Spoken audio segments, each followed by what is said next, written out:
Hoy en día una de las cosas que más ayuda es el hecho de las plantas que están llegando a la gente que es consumidora de orquídeas, sobre todo inicialmente, son híbridos obtenidos por cruza de plantas que se han vuelto muy resistentes y toleran dentro de ciertos parámetros un ambiente como puede ser el interior de una casa en muchos casos, porque hay que recordar que son plantas tropicales, y en otros casos plantas que se adaptan perfectamente a un cultivo en el exterior, inclusive en un clima nada benigno como tenemos acá en Bahía Blanca. Y después, bueno, con respecto a la reproducción de las plantas, en este caso la reproducción de semillas solo se logra en laboratorio, pero en el caso de que uno tenga plantas como esta que estamos viendo acá, que es una planta del tipo de las cattleyas, una variedad de cattleya, que es la que habitualmente se conoce, claro, la que era la orquídea de la novia, que se regala en la caja. Sí. Esta es una planta que en este momento ya terminó su floración, es un buen momento para lo que se llama hacer el repoteo o el cambio de maceta, y apreciando la planta podemos ver que tiene un tamaño bastante grande, y en este caso, bueno, lo que hay que tener en cuenta es que cada una de las partes de la planta esta tenga al menos 3 o 4 de estos tallos que se llaman pseudobulbos en el lenguaje, lo que le garantiza una buena resistencia para poder desarrollar más adelante nuevos brotes y poder llegar a florecer. Lo normal es observarla, la planta, fijarse cuál sector tiene la cantidad de bulbos que uno necesita y, bueno, buscar un lugar adecuado donde cortarla. Uno simplemente... La apoyemos, así la cámara te toma mejor. La apoyamos acá. Sí. Uno busca en el rizoma el lugar y corta directamente el rizoma sin miedo. Es una planta muy resistente que va a permitir dejar de cada lado porciones más o menos iguales. Aclaremos algo, vos cuando decís los pseudobulbos estos dejarlos, cumplen función de almacenamiento, de que... Exactamente, estos pseudobulbos son tallos modificados en los cuales la planta guarda agua y nutrientes que le permiten tanto desarrollar sus nuevos brotes sin necesidad de recibir aportes, como le permiten sobrevivir a periodos de sequía y demás. Son plantas muy evolucionadas. Muy bien. Entonces uno, bueno, una vez que está hecho el corte, uno toma la planta, la divide simplemente en dos, sacándola de la maceta, ¿sí? La planta esta es una de las pocas plantas que tiene la capacidad de regenerar sus raíces rápidamente, y uno puede dejar una de las partes en la maceta, en la maceta previa donde estaba, sin moverla, con lo cual no produce ningún deterioro de la planta. Disculpame que pregunta, pero hay un poco ignorante, pero no toma aire la raíz que a veces dicen con otras plantas. De hecho, en todas las otras plantas eso es cierto. En el caso de las orquídeas, la mayoría de las variedades que nosotros cultivamos son de origen epífito, es decir, que sus raíces se manejan mejor al aire, como es el caso, por ejemplo, de esta planta, que es la orquídea que llamamos mariposa o phalaenopsis, que es una planta que fue colocada sobre este tronco, sus raíces se van desarrollando y sujetando al tronco. Aquí son las raíces. Estas cosas blancas, verdosas, son las raíces, y esto es un agregado que se le pone que se llama musgo sphagnum, que ayuda a mantener inicialmente la humedad. Aclaremos que también ellas toman crean una simbiosis con ese sustrato y de ahí se van alimentando y todo lo demás.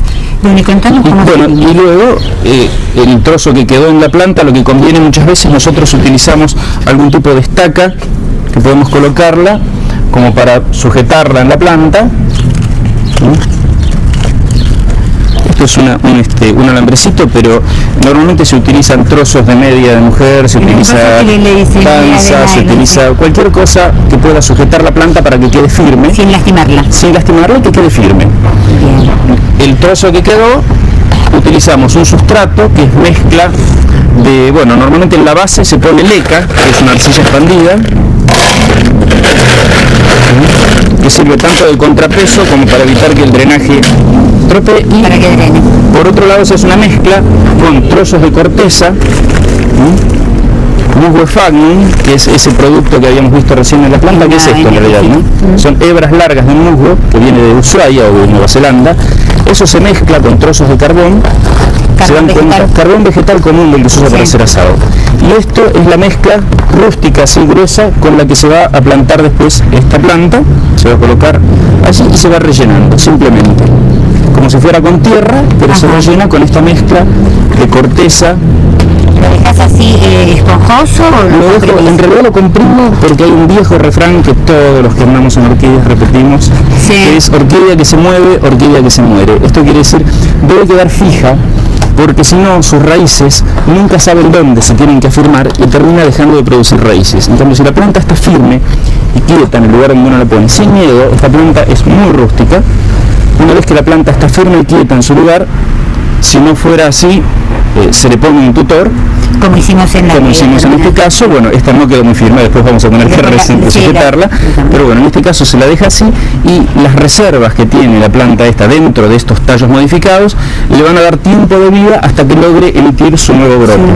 Si la cantidad de pseudobulbos es 3 o más, ese próximo brote que va a sacar, sin duda el año que viene va a florecer. Si fuera menor, la planta se convierte en una cosa más juvenil y va a llevar 2 o 3 años volver a poder florecer. Lo aconsejable es dividir una mata como son 3 o más pseudobulbos. Ahí lo aconsejable, exactamente, es cuando una planta tiene más de 8 pseudobulbos, podemos dividirla. Menos que eso estamos en una situación de riesgo, o por lo menos mucho tiempo hasta su próxima floración. Y te hago una pregunta respecto al sustrato este que preparaste, esta mezcla.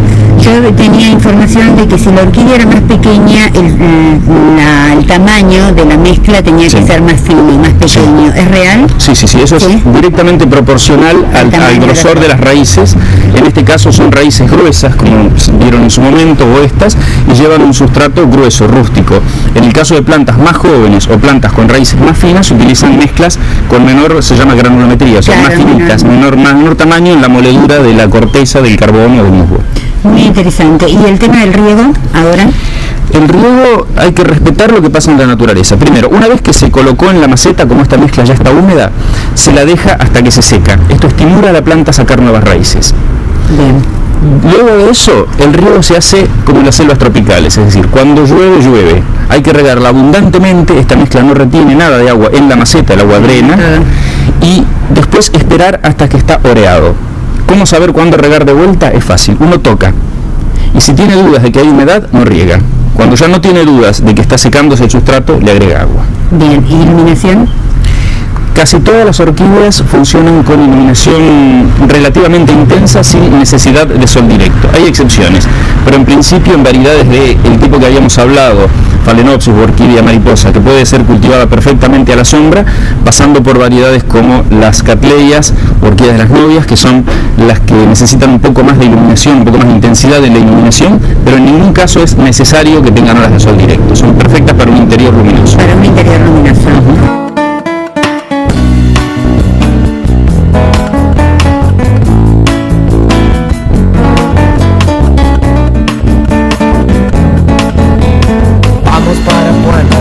Conocerme a Juan, viste que no ladra. Viajes de Citroën vienen con Singer, cambiando en lo áspero. Tanto tiempo reviste humos en canciones vi. La salamandra se cantó y en verde seco